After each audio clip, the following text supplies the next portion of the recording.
نحمده ونصلي على رسوله الكريم اما بعد فاعوذ بالله من الشيطان الرجيم بسم الله الرحمن الرحیم۔ محترم بزرگوں اور دوستو،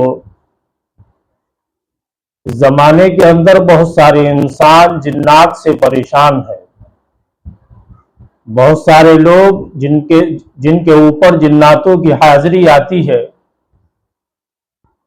بہت سارے لوگ جو جنات سے پریشان ہیں، وہ علاج کے لیے ہندوستان کے بہت سارے مقامات پر جاتے ہیں، وہ درگاہوں پر جاتے ہیں، یہاں تک کہ وہ غیروں کے پاس بھی علاج کے لیے جاتے ہیں، مگر وہاں جا کر وہ جو طریقہ اختیار کرتے ہیں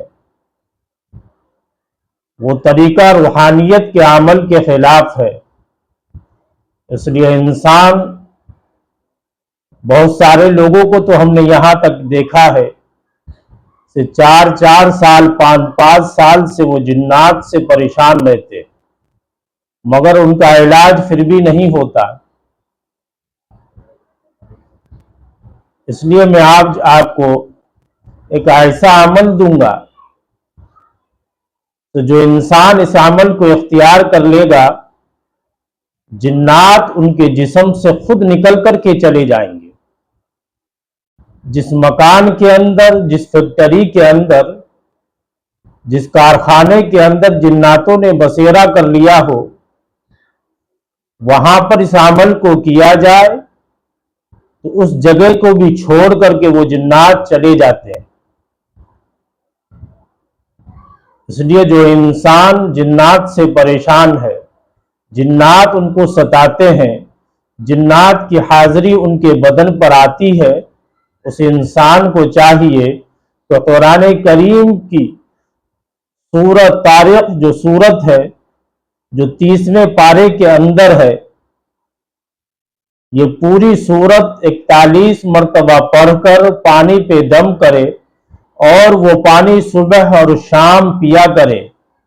زیتون کے تیل پر دم کر کے وہ تیل سے اپنے سروں کی مالش کرے، انشاءاللہ اس عمل کی برکت سے وہ جنات اس کے جسم کو چھوڑ کر کے چلا جائے گا۔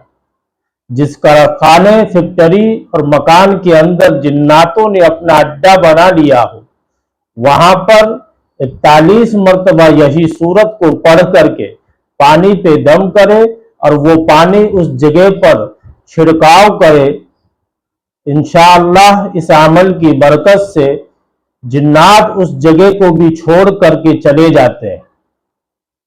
جو انسان جنات سے پریشان ہے، وہ انسان اس عمل کو خود بھی کرے اور دوسرے لوگوں تک پہنچانے کی کوشش کرے۔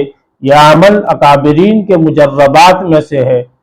وآخر دعوانا ان الحمدللہ رب العالمین۔ السلام علیکم ورحمۃ اللہ وبرکاتہ۔